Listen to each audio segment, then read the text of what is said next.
حالانکہ جنگ بدر میں مشرکین کو شکست ہوئی، ہونا تو یہ چاہیے تھا کہ وہ اسے سبق لیتے، مگر وہ سبق حاصل کرنے کے بجائے رسول پاک صلی اللہ علیہ وسلم کے اور زیادہ دشمن ہو گئے، ایمان والوں سے انتقام اور بدلہ لینے کی ترکیبیں سوچنے لگے۔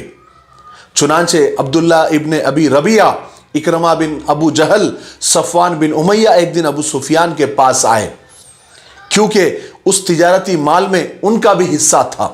انہوں نے ابو سفیان سے کہا کہ محمد نے ہمیں اتنا زبردست نقصان پہنچایا ہے کہ ہمارے تمام بڑے بڑے سردار مارے گئے، اس لیے اب ہم چاہتے ہیں کہ یہ جو مال و دولت، اس سے ہم لوگوں کی مدد کریں تاکہ لوگ جنگ کی تیاریاں کریں، پھر محمد سے لڑنے کے لیے جائے۔ ممکن ہے کہ اس طرح ہم اپنے سرداروں کے خون کا بدلہ لے سکیں۔ اس مال و دولت کے مالکوں کو ان کا اصل حصہ تو دے دیا جائے، منافع اور پروفٹ روک لیا جائے تاکہ اس سے ایک اچھا لشکر تیار کیا جا سکے۔ یہ رائے سب کو پسند آئی اور سب سے زیادہ ابو سفیان کو پسند آئی۔ ابو سفیان نے کہا کہ اس تجویز کو سب سے پہلے میں قبول کرتا ہوں اور عبد مناف کے لوگ بھی میرے ساتھ ہیں۔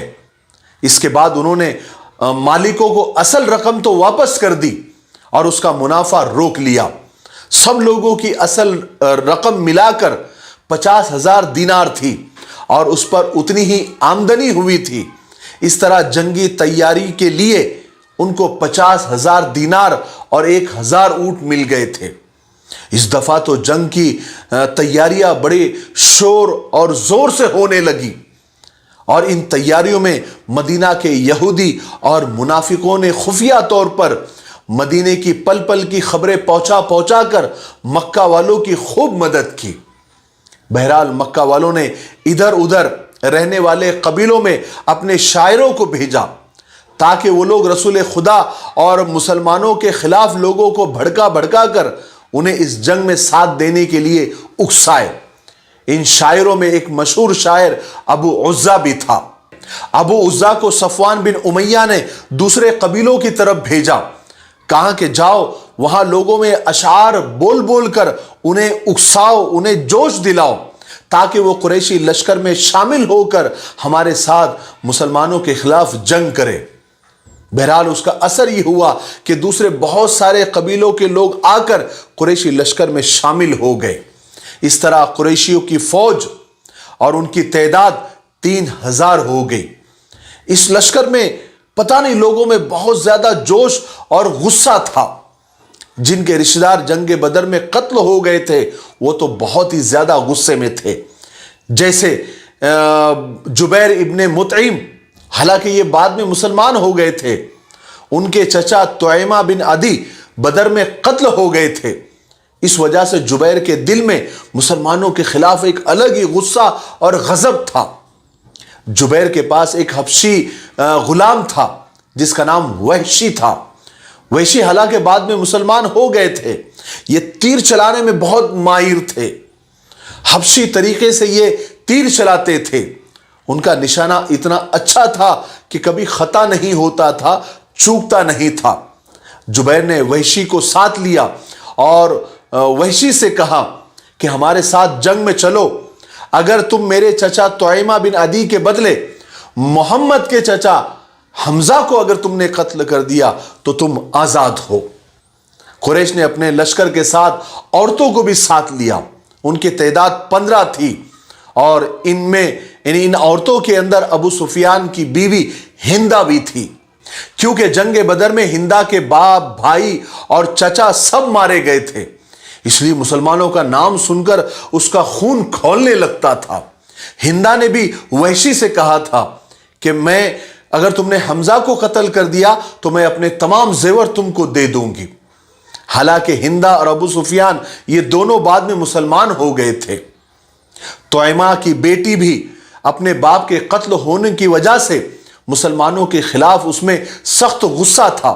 اس نے بھی وحشی سے کہا کہ اگر میرے باپ کے بدلے تم محمد، حمزہ یا علی کو قتل کر دو تو میں تمہیں دولت میں تول دوں گی اور تمہیں آزاد کر دوں گی۔ اس طرح قریش کے سب مرد عورتیں جوش اور غضب میں بھرے ہوئے تھے۔ ان سب نے پورے جوش اور خروش کے ساتھ پورے 1 سال محنت کر کے یہ لشکر تیار کیا تھا۔ اس لشکر کے سپاہیوں کی تعداد 3000 تھی۔ ان میں 700 آدمی تو باقاعدہ زیرہ پوش یعنی فوجی لباس میں تھے۔ اس لشکر کے پاس 200 گھوڑے تھے اور 3000 اونٹ تھے۔ اس زبردست لشکر کے سپہ سالار ابو سفیان تھے اور رسالے کی کمان خالد بن ولید کو دے دی گئی۔ اکرمہ بن ابو جہل کو معاون یعنی اسسٹنٹ بنایا گیا اور اس جنگ کا پرچم قبیلے عبد الدار کے ہاتھ میں دے دیا گیا۔ اس دفعہ لشکر میں 15 عورتیں ساتھ میں تھی۔ یہ لشکر بڑے جوش کے ساتھ روانہ ہوا۔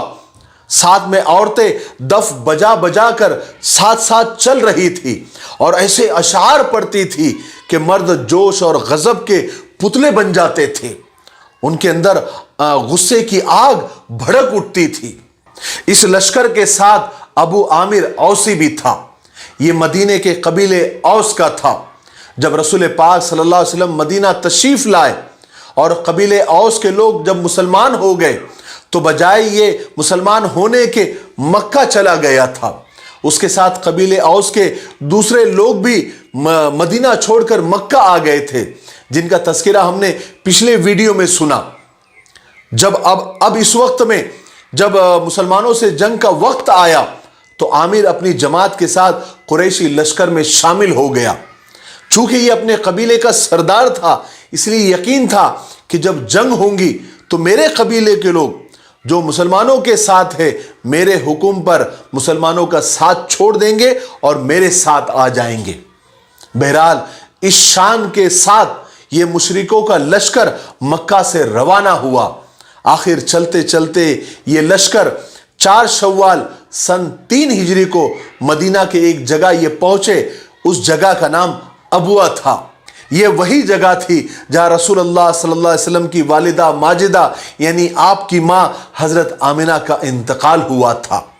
اس وقت حضرت آمنہ مدینہ سے واپس مکہ آ رہی تھی۔ یہاں پہنچ کر ان کا انتقال ہو گیا تھا، اس لیے انہیں یہیں پر دفن کر دیا گیا تھا۔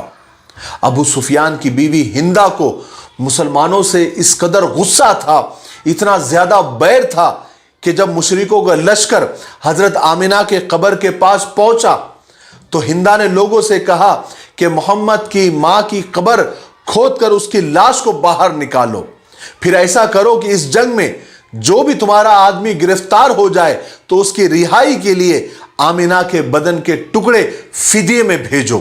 نعوذ باللہ من ذالک، نعوذ باللہ من ذالک۔ مگر قریش کے لوگوں کو، قریشیوں کو ہندہ کی یہ رائے پسند نہیں آئی۔ اس لیے پسند نہیں آئی، انہوں نے کہا کہ ایسی کوئی حرکت مت کرو ورنہ وہ لوگ ہمارے مردوں کے ساتھ بھی یہی سلوک کریں گے۔ غرض کے قریشی لشکر بڑے آن بان شان سے چلا اور مدینہ کے قریب احد کے مقام پر آ کر ٹھہر گیا۔ رسول پاک صلی اللہ علیہ وسلم کے چچا حضرت عباس اس وقت مکہ میں تھے، مگر وہ مسلمان ہو چکے تھے۔ جس وقت قریش مکہ میں لڑائی کی تیاریاں کر رہے تھے تو حضرت عباس یہ سب کچھ دیکھ رہے تھے۔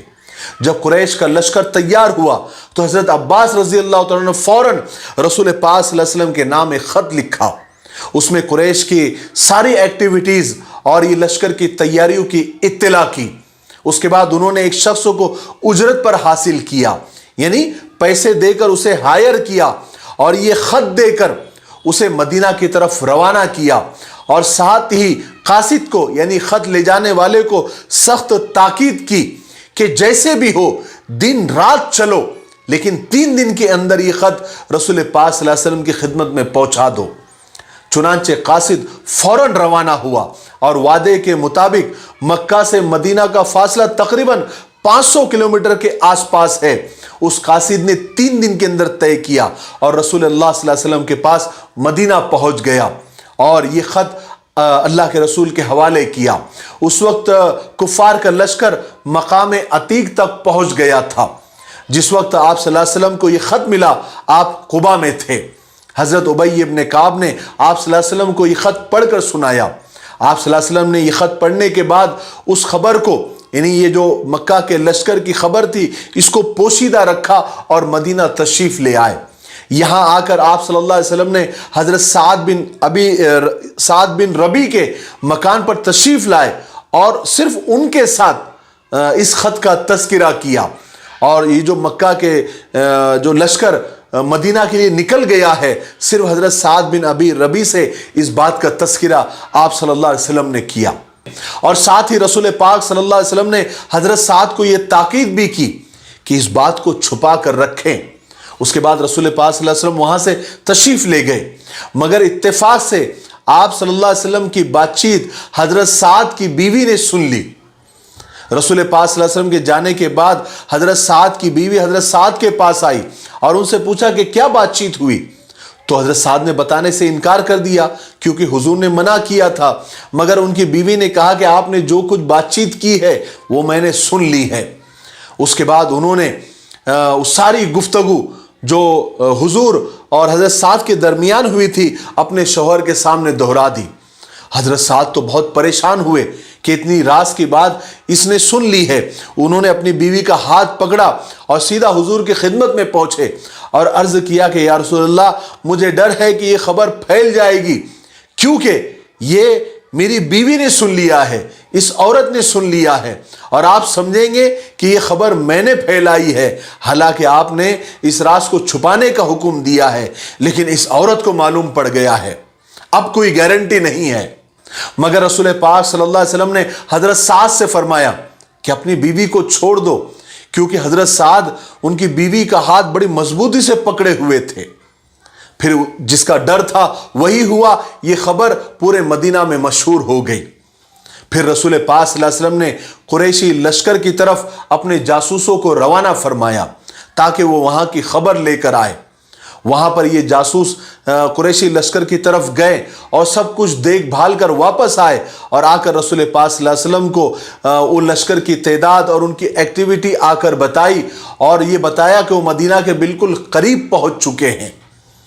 وہ رات مدینے والوں نے جاگ کر گزاری کیونکہ دشمن تو سر پر آ کر موجود ہو گیا تھا۔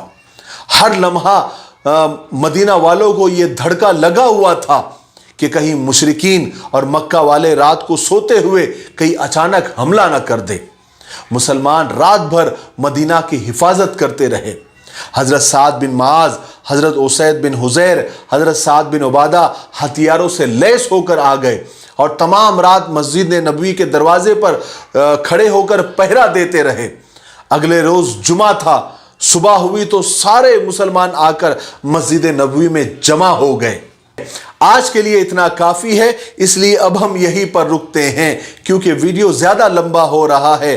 آنے والے 54ویں حصے میں ہم جنگ احد کے ہی واقعات سنیں گے، اور جنگ احد کے واقعات ہم تفصیل سے سنیں گے، تو شاید 2-4 حصے 2-4 پارٹس اس میں چلے جائیں، لیکن آپ کو جنگ احد کی مکمل واقعہ آپ کو سنائیں گے، اور اس سے جو قیامت تک آنے والے مسلمانوں کو، ایمان والوں کو اور انسانوں کو جو سبق ملا ہے وہ بھی ہم آپ کو بتائیں گے۔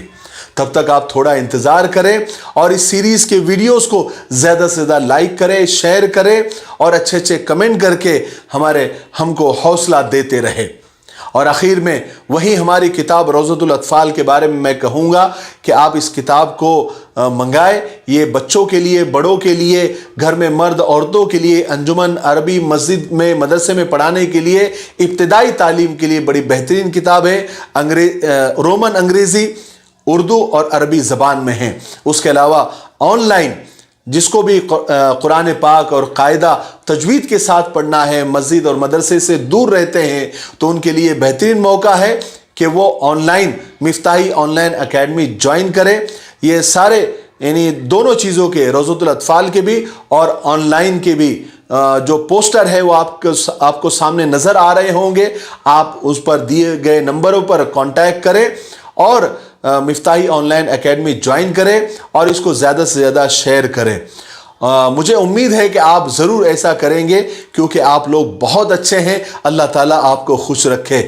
تب تک آپ میرے لیے، پوری امت کے لیے اور پوری انسانیت کے لیے خیر اور بھلائی کی دعا کرتے رہے۔ السلام علیکم ورحمۃ اللہ وبرکاتہ۔